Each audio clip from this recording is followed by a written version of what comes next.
everyone, and welcome to another episode of Out of the Fog. I'm Laurabel Mba.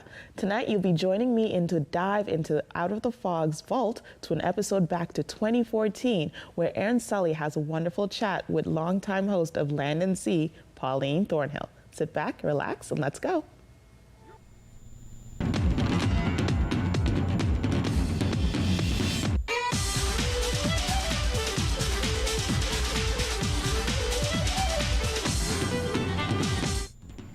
Good evening, everyone, and welcome to Out of the Fog. Tonight's guest is a very familiar face to the people in our community, a woman who's brought you stories from around the province for over 2 decades, CBC's Pauline Thornhill. Since 1993, she's become the familiar face of CBC's longest-running regional television program, Land Sea. As host of the show, Pauline has traveled all over the island and the big land of Labrador, bringing us heartfelt stories on everything from war brides to local legends to her award-winning piece on a mother's determination and the little bakery that could.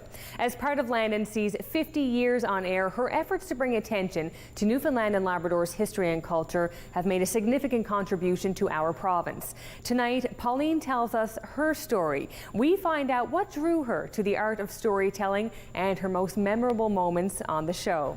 Well, aside from Pauline's long-standing broadcasting career, we'll also touch on Land Sea's upcoming 50th anniversary, which is being marked in October. We're going to hear a quick message from our sponsor, but we'll be right back with Pauline Thornhill.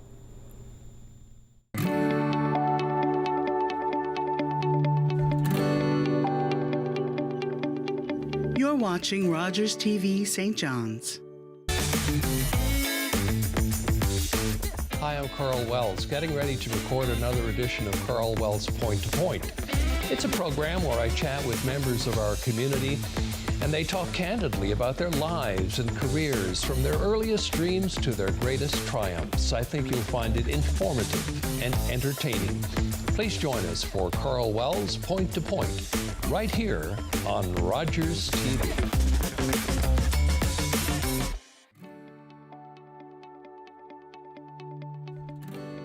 You're watching Rogers TV St. John's.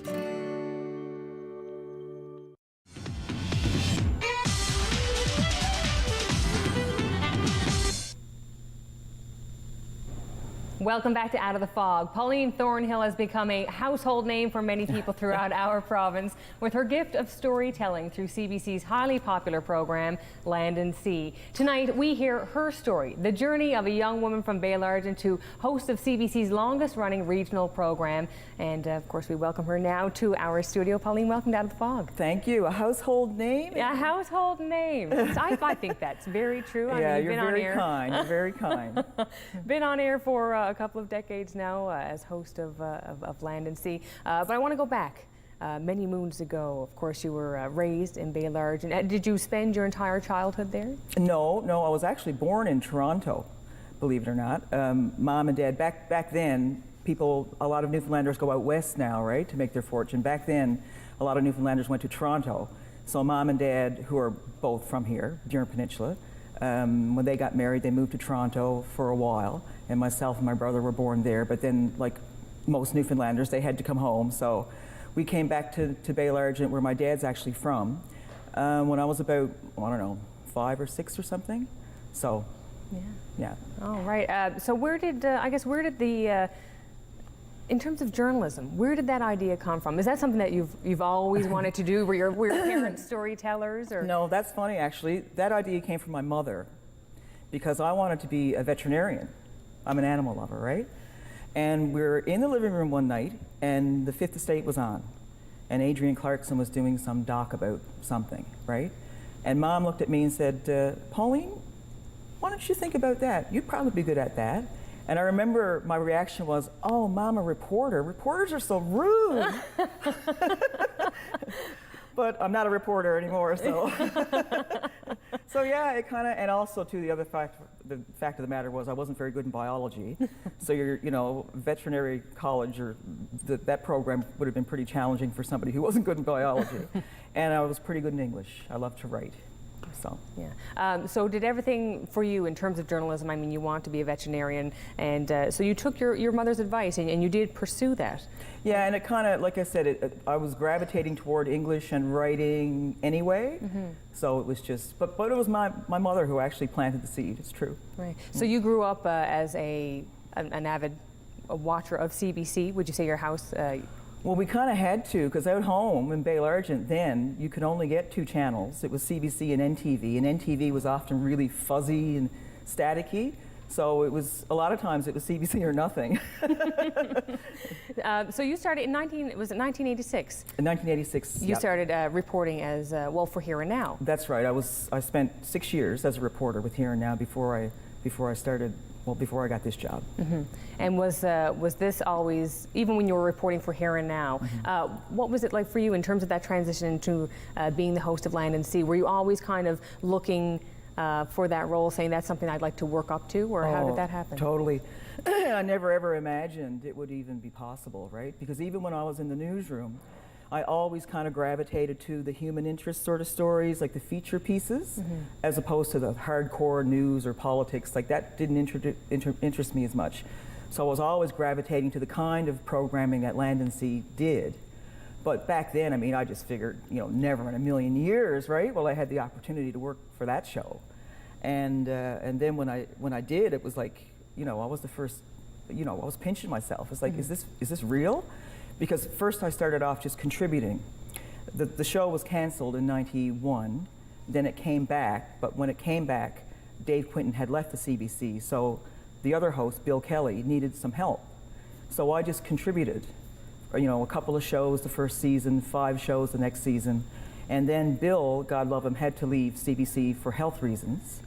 And the job came up, right? And I was just, lucky enough to be at the right place at the right time. And everything kind of fell into place there. Yeah, but it was just, it was really, I know it's a cliche, but it was a dream come true for me. It really, truly was, What is it that you enjoyed? You talked about you weren't necessarily into the hard news and the politics, and you really found a love with storytelling, and I guess the way that you were able to tell a story through this program. Why did that really appeal to you? The nature of the, well, for one thing, it was documentary length stuff. I mean, you weren't dealing with a 2-minute item. You were telling every story is like an onion, right? It's got a whole bunch of layers. If you've got a half an hour to work with, you can peel off a lot more layers, right? And it's human interest. I mean, it's all about people, and it's about rural Newfoundland, which is like, very, very close to my heart, obviously, right? Newfoundland and Labrador is close to my heart. So it's so local. It's what I knew in terms of, the lifestyle. So to be lucky enough to be able to go out and tell stories about those kinds of people living that kind of a lifestyle, and then share it with people, put it on television and let, well, now the rest of the country watch, well, the world, if you want to go online. That's true, yeah, nowadays. Yeah, but it was the human interest element, it was the people thing, and the fact that it was people in Newfoundland and Labrador, largely in rural Newfoundland and Labrador, that was just, magic formula. Right. Throughout the years, you've done so many stories. You've told, there's been so many episodes. Is there one in particular that really stands out to you, that really resonates with you, that will always kind of be that story? Everybody asks me that. I have been asked that question so many times. Is it a hard one? They usually say, do you have a favorite, right? Yeah. And I can't pick a favorite, I just can't. But there are some that have been more memorable, and usually that has to do with what we went through to get the story. The one that comes to mind is when we went up to the Saglek Fjord in Labrador, which is way up near the tip of Labrador. It's like 2 days longliner steam north of Nain. And we went up there, and it was it was a real adventure. We got delayed. We kind of got stuck because we were waiting on the river to rise. And we started to run out of food, and coming back down, we went into this cabin. We overnighted in this cabin going back down, and there had been, all kinds of sign of polar bears, and there were flies. I could go on and on, but it was really I had a bath in a fish pan.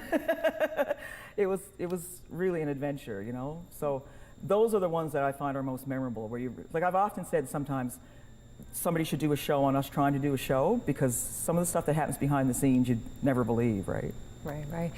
So obviously quite an adventure, even just being able to tell these stories. As you know, as a role as a host and being that storyteller, you know, I know you try to separate yourself a bit from that story and not let your emotions, I guess, take over. So well, no, you got to be professional. You have to be professional a about it. But in terms of just, you know, you are. As an individual, you do feel emotions. Is there at all a story that comes to mind that really kind of, you know, tugged on your heartstrings or really kind of had an effect on you? Well, a lot of them have, because again, it's human interest mostly. I mean, and you know, if you're working with somebody for a week, you're shooting with them for a week, you know, you get to know them. They're not just the subject of your piece. I mean, they're a person, right? And you know, you think about people like, oh, I don't know, say Rita Hagen. We did a show with Rita Hagen. She was a bed and breakfast owner in Aquafort on the Southern Shore. Real character, sweetheart of a woman. And she had gone through a real traumatic time many years ago. Her husband was axed to death in their own home, and her experience was part of her show, you know. So you have empathy for people like that, and also too, a lot of people that we focused on, including Rita, have passed. Mm-hmm. You know, so you always feel really sad about that. I mean, it's because it's somebody who you knew, and there's always a few who you keep in touch with, right? Like it's not just, okay, you're a part of my life for a week, we put your show on the air and that's it. Like, you know, Celie Smith up on the Northern Peninsula, the one that everybody remembers, you know, the famous, she's 94 now, right? Out skinning rabbits and cutting wood and everything else. I mean, she stays in touch, you know, like, so you do, while you have to maintain that professional line or that professional distance when you're actually making the TV show, you know what I mean? Yeah, there is room for friendships and things as well, you know, like. And I was wondering about that because you do work so closely with them. Mm-hmm. Like I said, so you do keep in touch with some. Not everybody, because yes, that's impossible. Yeah. But you usually pick up 1 or 2 people a season.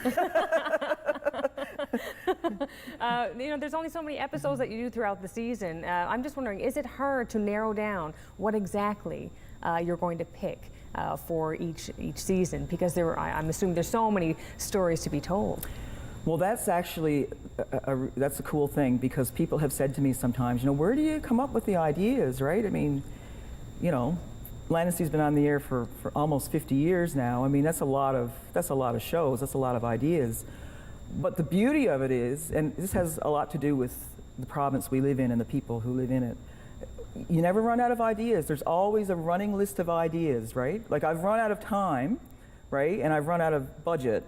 But there's always ideas left on the list, mm-hmm. you know, and sometimes you're out shooting one thing and you'll hear about something else, you just jot it down as a possibility, or somebody will send you an email, or you get a phone call. I mean, it's just such a colorful province, and it's filled with colorful characters. It's just, you know, lift up a rock, there's an idea, right? They're everywhere. Well, you must find that yourself. Oh, you know? There's no doubt about that.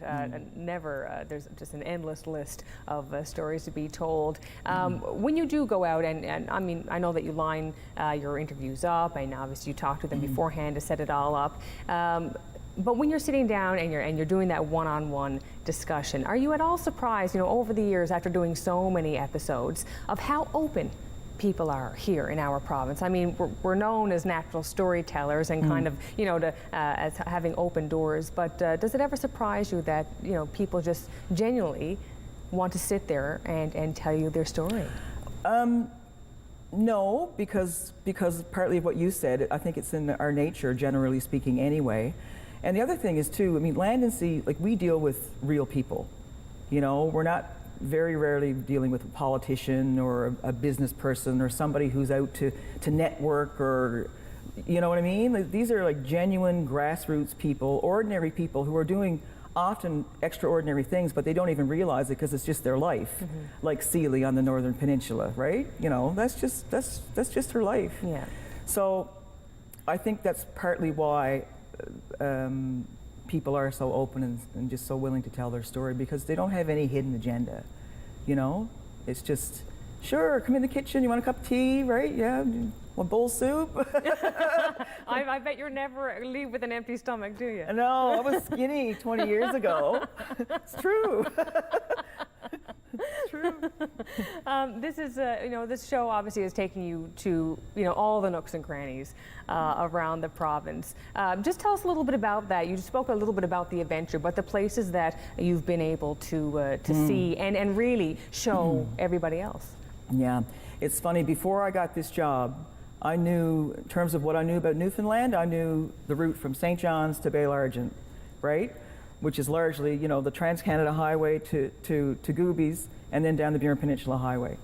You really don't get an appreciation for this province unless you get off the Trans-Canada and, like you said, go out the side roads and discover all those nooks and crannies. And this job it's one of the great things about the job, is that it's given me the opportunity to do that, right? And it's somebody said, I think it may have been Sandy Morris, the guy who does our music for us, said working for Land and Sea is like getting your PhD in Newfoundland culture. And that's kind of what it's been like. It's like an education for me, because I've been to see different places and met different people, obviously. And every bay has their own little way of doing things, and the dialect is different. And so that's been one of the most wonderful parts of the job, actually. Meeting the people is the most wonderful, but being able to meet them in their context, in their harbor, in their kitchen, and as you say, then show everybody else, let the rest of the world see it. It's great.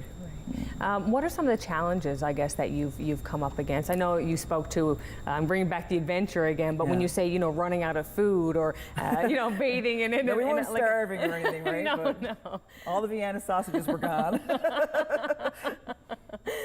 But in terms of, I guess, challenges for this show, or in terms of telling a story, what would you say to that? Well, probably logistically, it can be challenging, because even, when you're shooting on the coast of Labrador, that's always, getting there and getting back is half the battle, right? Because, you can fly into a community, but then maybe you got to go to a cabin, and maybe that involves going on snowmobile over ice, and maybe the ice is starting to rot, and so, there's that. And the logistics, just planning, just getting there sometimes. I mean, even some of the simpler ones. For example, last season we shot a show in Francois, which is an isolated community on the south coast. Now that involved driving all the way to Burgeo, right? Catching a ferry and doubling back on the ferry for 4 hours. Like you're looking at a full day just to get there, right? Actually, it was more than a full day. Yeah. So I guess the biggest challenge, has been the logistics sometimes, and especially, like I said, when we're working on the coast. But it's so worth it. It's so worth it. I mean, that's the other thing. Before I got this job, I thought coastal Labrador was the same as Outport, Newfoundland on the island, and it's not. It's a completely different, really exciting, I don't know, it has that northern native feel or something. It's just, it's a different world, and every story there is just rich, Right. The show, I know you brought it up in the early 90s, was canceled at one time, but just due to just a huge outcry from the public, it quickly returned. What do you think that says about this show? Because it's not every show that can truly have that much, really power, and people want to see the show, and obviously it holds a special place in people's hearts. Well, and this has nothing to do with Pauline Thornhill, but I think the show I think it genuinely does mean something to people. It's kind of like, well, again, it's been on the air for almost 50 years. So if something's around for 50 years and it's a good thing, it grows on you, But even, it's kind of like, how they say chicken noodle soup is comfort food? Well, I think Land and Sea is comfort television. That kind of a way. Even like people tell me just the opening theme, they hear the opening theme and it's like, right? It's like an old friend, it's personal. So I think when the CBC tried to take that away, people reacted. Yeah. And you had people like Bill Kelly, who was one of the hosts at the time. He can be a real activist, and he kind of took he harnessed all that energy and organized rallies and things, and and it just kind of built a momentum of its own. And luckily the show was reinstated, which happens very rarely at the CBC. Usually when you're gone, right? Right. I want to get back to you now for a moment, because you know, you like we said, we talked about, you started out with Here and Now as a reporter. You quickly moved into host of Land and Sea. You've been there for over 2 decades now. Have you always just wanted to stay here in Newfoundland and Labrador? Because I know in terms of this industry, it can bring you all over the world. But why is it that you wanted to stay here? Well, I do. Since I've got this job in particular, there's nothing that you could offer me professionally that I would give this up for. And I say that in all honesty, you know, that's true. It's just, I don't know, I mean, it's just, what could be better? It's a perfect fit, you know. I get to make documentaries about people, ordinary, real people who I respect. You know, that's what I like in a person. I like people who are genuine, you know. I get to tell documentaries about those kinds of people in Outport, Newfoundland and coastal Labrador, and then share that with other people, you know, like I'm just a messenger, I know, but I'm helping showcase what we have here in terms of our people and our culture. You know, it just doesn't get any better, right? Is there anything that, you know, in your career, when you look back on throughout the years and what you've done, is there anything that you haven't done that you would like to do? No. No, no. There's no, I'm so happy with the direction that my career has taken. And again, I mean, I was just so, I would never have dreamt it.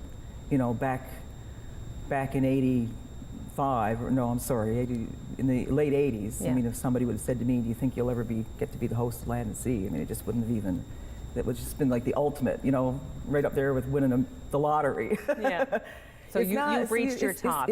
Yeah, and because it's not just, you know, working for Land and Sea is not just a job, and Land and Sea is not just a show. It's got a heartbeat, right? Yeah. It's, you know, and it's there's a lot of love goes into it, and that's, I mean, I'm talking about everybody who works on it, because we have, you know, obviously there's the technical crew, and you do develop such a sense of ownership and pride. You're just so happy to be part of it. It's a gift. Yeah. You're, of course, celebrating 50 years soon. It's being marked in October. We have a quick little bit of time left here, but I just want to, I guess, give our viewers a sense of what people can possibly expect for the 50-year anniversary. Yeah, well, there's going to be anniversary programming for sure. So, you know, we'll be taking you back to the early years and noting some of our more remarkable moments and our most colorful characters. So it should be good. It should be nostalgic for sure, and sentimental, and all that stuff that Land and Sea is. All right. Well, Pauline, I want to thank you very much for joining us here this evening. My pleasure. Thanks for having me. Thanks so much for coming in and sharing your story and telling us, of course, all the behind-the-scenes stories of Land and Sea. Thank you. We are going to take a very short break, but we'll be right back. Stay with us. It all started when I racked up some serious debt. Interest payments were going up, creditors were calling. Janes and Noseworthy came up with a plan. Knowing that the phone was going to stop ringing and that I was not in this alone was a huge relief. Bankruptcy or a consumer proposal or whatever help you get is not the end. It's just the beginning. A chance to start again with knowledge and support and people in your corner. Are you ready? Get out of debt. It's okay. Learn more about Leah's story at janesnoseworthy.ca.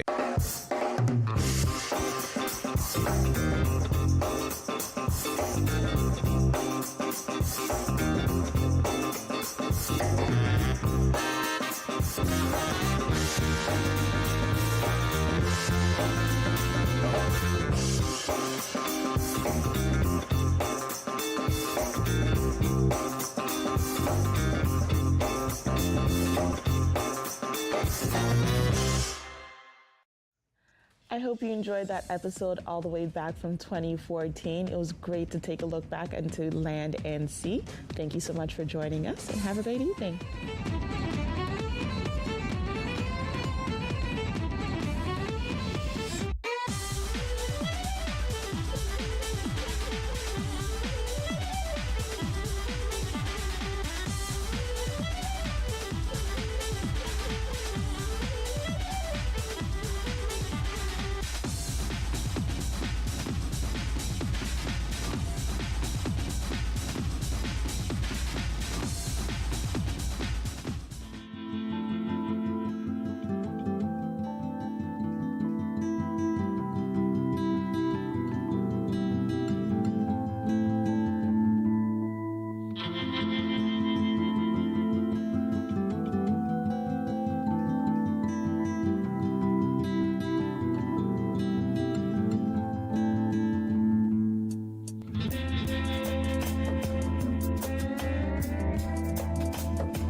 have a comment about this